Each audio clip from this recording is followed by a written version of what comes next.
Hello students. पिछले class में हम लोग समावेशी स्थापना में उपकरण की आवश्यकता पर चर्चा कर रहे थे। उसमें हम लोग दृष्टिबाधित विकलांगों, जो दृष्टिबाधित बच्चे हैं, उनके लिए उपकरण तथा ध्वनिबाधित बालकों के लिए उपकरण के बारे में जाने। अब हम लोग शारीरिक विकलांग बालकों के लिए उपकरण के बारे में जानेंगे। तो सबसे पहले शारीरिक विकलांग बच्चे कौन कौन से आते हैं, शारीरिक विकलांग बच्चे किसे कहते हैं, इसके बारे में जानेंगे। शारीरिक विकलांग बच्चे का तात्पर्य है व्यक्ति या बालक के शरीर के किसी अंग अथवा भाग के ऐसे दोष एवं विकृति से है जो उसकी मांसपेशियों, जोड़ों एवं हड्डियों की सामान्य हड्डियों की सामान्य क्रियाओं में औरत उत्पन्न करती है। क्या है? व्यक्ति या बालक के शरीर के किसी अंग अथवा भाग के ऐसे दोष अथवा विकृति से है जो उसकी मांसपेशियों, जोड़ों एवं हड्डियों की समस्या जो सामान्य क्रियाओं में औरत उत्पन्न करती है।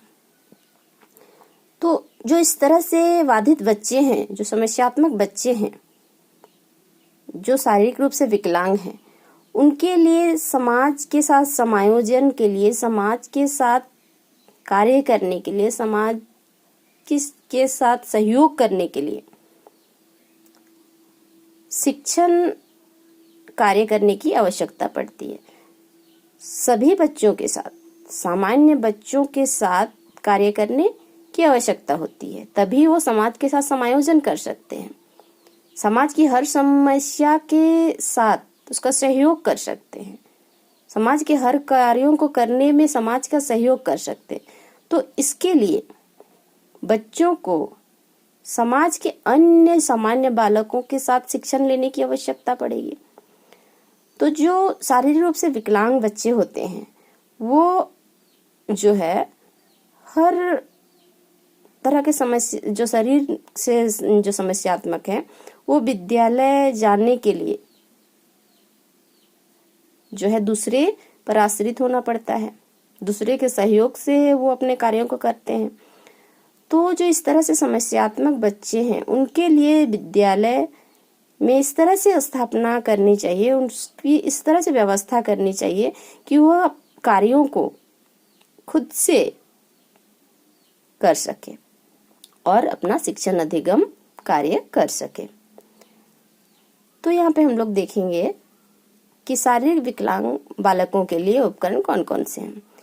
वैसे हम लोग जानते हैं कि जैसे लिफ्ट, व्हीलचेयर की व्यवस्था जो है शारीरिक विकलांग बालकों के लिए होनी चाहिए। इसके अलावा भी और कौन कौन सी उपकरण कक्षा में, क्लासरूम में होनी चाहिए, इसके बारे में जानेंगे। तो सबसे पहले यहाँ पे हम देख रहे हैं कि वैसाखी पहिए वाली कुर्सी की व्यवस्था होनी चाहिए। क्या होना चाहिए? समावेशी व्यवस्था के लिए वैसाखी और पहिए की वाली कुर्सी की व्यवस्था होनी, ताकि वो स्वयं वैसाखी के सहारे और पहिए वाली कुर्सी के सहारे क्लासरूम तक जा सके और अपना शिक्षण अधिगम कार्य कर सके। नेक्स्ट, डेस्क पर पेपर टैपिंग करना, जिससे हाथ संबंधी समस्या सामंजस्य बनाने में सहायता हो। जिन बच्चों को, जिन बालकों को हाथ की समस्या हो, हाथ संबंधी कुछ प्रॉब्लम हो, जिससे वो जो है लिखने संबंधी या जो सामग्री को रखने संबंधी कार्य सही से नहीं कर सकते, उनके लिए क्या होना चाहिए? डेस्क पर पेपर टैपिंग करना चाहिए, जिससे जो है हाथ संबंधी सामंजस्य बनाने में सहायता हो। नेक्स्ट देख रहे हैं, डेस्क पर पेपर, पेन आदि सामग्री को टिकाने के लिए उपयुक्त स्थान पुस्तक के होल्डर आदि की व्यवस्था होनी चाहिए। जो व्यवस्था बेंच डेस्क का होता है क्लासरूम में, तो समावेशी व्यवस्था में, समावेशी विद्यालय में इस तरह से व्यवस्था होनी चाहिए। डेस्क पर पेपर, पेंसिल इत्यादि जो सामग्री होते हैं उनको रखने के लिए उपयुक्त स्थान पहले से ही उसमें व्यवस्थित होनी चाहिए। इसके अलावा पुस्तक के लिए होल्डर आदि की भी व्यवस्था होनी चाहिए। नेक्स्ट, संबंधित फर्नीचर की व्यवस्था बाधित बालकों की बैठने और उपकरण रखने को ध्यान में रखकर करनी चाहिए। जो समावेशी विद्यालय है उसमें फर्नीचर की व्यवस्था इस तरह से करनी चाहिए कि हर तरह से जो बाधित बच्चे हैं उनके लिए उपकरण रखने और बैठने को ध्यान में रखकर करनी चाहिए। नेक्स्ट है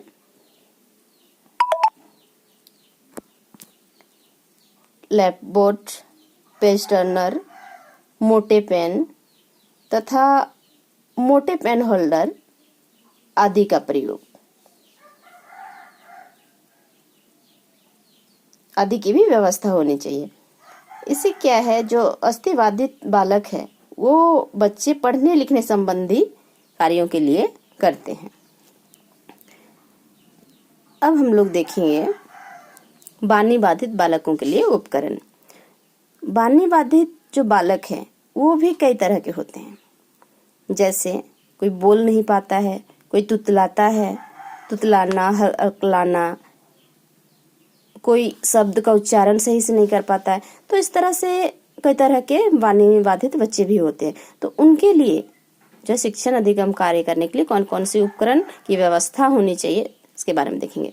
फर्स्ट है चित्र एवं मॉडल, बानी यंत्र, रचना एवं ध्वनि उच्चारण संबंधी प्रक्रिया को स्पष्ट करने के लिए उपकरण।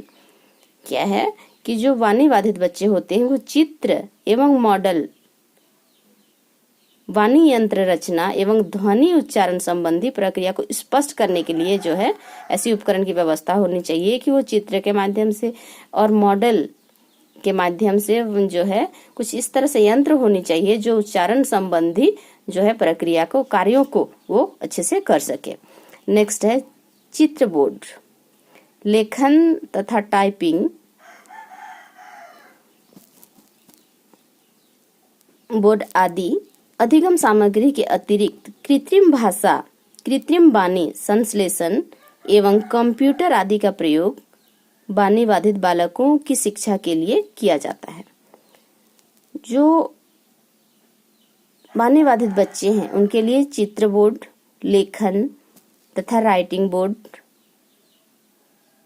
आदि अधिगम सामग्री के अतिरिक्त जो है, ये इन जो सामग्री है इसके अतिरिक्त कृत्रिम भाषा, कुछ ऐसे भाषा जो कृत्रिम रूप से जो किया जाता है, कृत्रिम वाणी संश्लेषण जो है, हम वाणी का हम जो है अपना उच्चारण संश्लेषण किस तरह से करें उसके लिए यंत्र एवं कंप्यूटर आदि का प्रयोग बानी बाधित बालकों के लिए शिक्षा के लिए करना चाहिए, व्यवस्था करनी चाहिए। नेक्स्ट, श्रवण सहायक सामग्री, श्रवण सहायक उपकरण। जो वाणी बाधित बच्चे होते हैं उसमें अधिकतर देखा जाता है कि जो बच्चे बोल नहीं सकते हैं उनको सुनने की समस्या भी होती है। अधिकतर बच्चों में जो वाणी से संबंधित समस्या से ग्रसित हो उसमें श्रवण संबंधी भी समस्या होती है। तो इस तरह से बच्चों के लिए श्रवण सहायक सामग्री की भी व्यवस्था करनी चाहिए। जैसे अगर स्पष्ट सुनाई नहीं देता है तो उसे ऊंची आवाज में सुनाई दे, कुछ इस तरह से यंत्र की व्यवस्था करनी चाहिए, कान की मशीन की व्यवस्था करनी चाहिए ताकि स्पष्ट सुनाई दे। तो जितने भी कान संबंधी समस्यात्मक बच्चों के लिए उपकरण आते हैं उनके लिए वो उपकरण, जो ध्वनि बाधित बालक है उनके लिए भी वो उपकरण की व्यवस्था करनी चाहिए। जो ध्वनि बाधित बालकों में के लिए उपकरण, ध्वनि बाधित बालकों के लिए उपकरण की व्यवस्था होती है।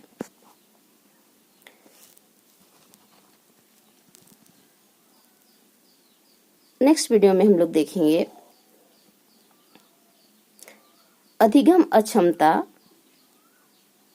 बालकों के लिए उपकरण तथा बौद्धिक अक्षमता बालकों के लिए उपकरण।